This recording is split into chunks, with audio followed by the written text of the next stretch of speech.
Salut à tous, très heureux de vous retrouver pour ce second numéro. J'espère que celui de la semaine dernière vous a plu.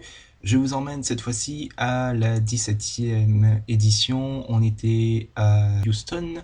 C'était WrestleMania X7. C'était donc à Reliant Astrodome, 70 000 personnes à peu près. C'est l'une des plus belles affluences qu'on ait pu voir. Et puis ben voilà, cette édition, c'est la meilleure de ces 10 dernières années. Je vous la conseille fortement. Regardez, c'est considéré comme beaucoup aussi comme la meilleure édition WrestleMania de tous les temps depuis le début, depuis 1985. Ça marque aussi l'attitude era qui est à son apogée à ce moment-là, et je crois que le match qui le reflète le mieux, c'est le duel père-fils Shawn contre Vince McMahon avec Mick Foley en arbitre spécial. C'est un street fight match. Alors je vous rappelle vite fait le contexte. À ce moment-là, la WCW est rachetée.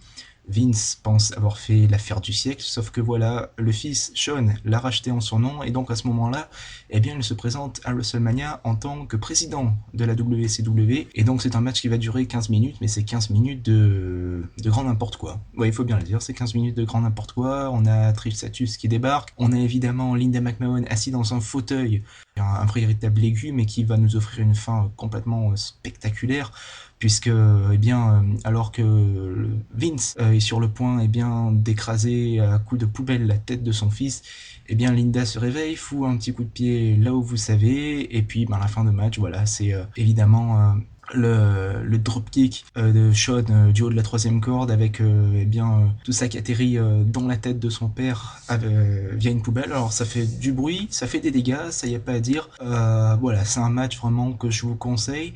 C'est peut-être pas forcément le plus beau des matchs au niveau du pur style de la lutte, mais voilà, c'est du grand n'importe quoi. C'est l'apogée de l'attitude era, et c'est vraiment un très bon moment à passer. Il y a un autre match aussi qui m'a énormément plu. Je vous en avais parlé au numéro précédent. C'était donc le triangle match pour le titre WWF, le dernier Tag Team Championship. C'était une nouvelle fois Edge et Christian qui affrontaient les Dudley Boys, qui affrontaient les Hardy Boys dans un TLC match. Voilà, c'est un excellent match, c'est dans la continuité de l'année précédente, et ça atterrit partout, voilà. C'est un match TLC comme on les aime, avec Edge évidemment qui placera, vous l'avez certainement entendu cette image, le spear du haut d'une échelle alors que Matt Hardy s'accroche désespérément à la ceinture.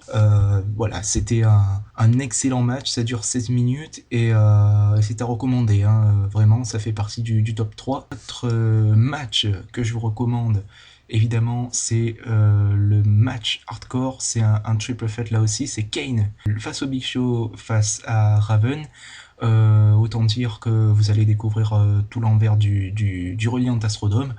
Ça se balade au milieu du public, ça se balade dans les vestiaires, voilà, on notera également la petite course-poursuite à coups de voiturette de golf entre Kane et le Big Show. Ça dure 10 minutes, mais c'est vraiment 10 minutes appréciables. Pourtant, les hardcore matchs, c'est pas forcément ce qu'il y a de plus sympathique parfois à regarder, mais là, voilà, ça se laisse regarder. Et puis la fin est marrante, le leg drop de Kane sur le Big Show qui s'est complètement étalé sous la scène. Pour conclure, on n'y voit plus grand chose, la fumée des projecteurs envahit la salle, mais l'arbitre parvient malgré tout à trouver un vainqueur. Un autre match aussi qui est bon, je vous le disais, hein, c'est vraiment une année à regarder. C'est la 9e victoire consécutive de l'Undertaker face à Triple H. C'est la première fois aussi que Motorhead va chanter en live le tube que vous connaissez tous du game. Bon, ça sera moins spectaculaire que lors de la 21e édition, je vous en parlerai dans les prochains numéros. Mais voilà, c'est un match de catch américain, ça c'est clair et net, entre les deux hommes. Voilà, ça se balade au milieu du public, au milieu des caméras.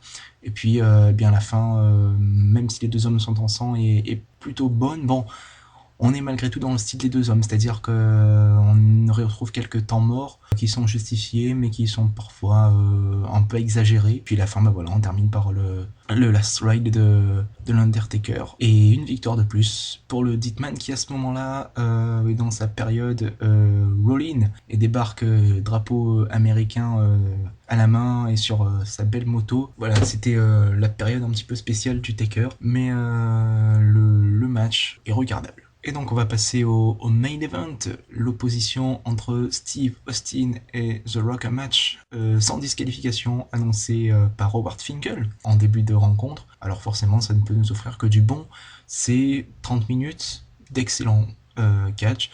Voilà, tous les ingrédients sont réunis, deux icônes se font face. On notera quoi? On notera l'arbitre qui se casse la gueule sur les escaliers au début de la rencontre. On notera également The Rock qui arrive à démonter la table des commentateurs tout seul, sans le faire exprès ou pas, je ne sais pas. En tout cas, c'est assez marrant. Alors ça ne se voit pas forcément à l'image, c'est en second plan. Lorsque Stone Cold récupère une chaise, on y voit en fond The Rock qui essaye de monter sur la table et allez savoir pourquoi. Peut-être à l'époque c'était pas solide. The Rock se casse la gueule tout seul. Et donc voilà, quoi dire de plus sur cette rencontre qui voilà, est la meilleure de la décennie.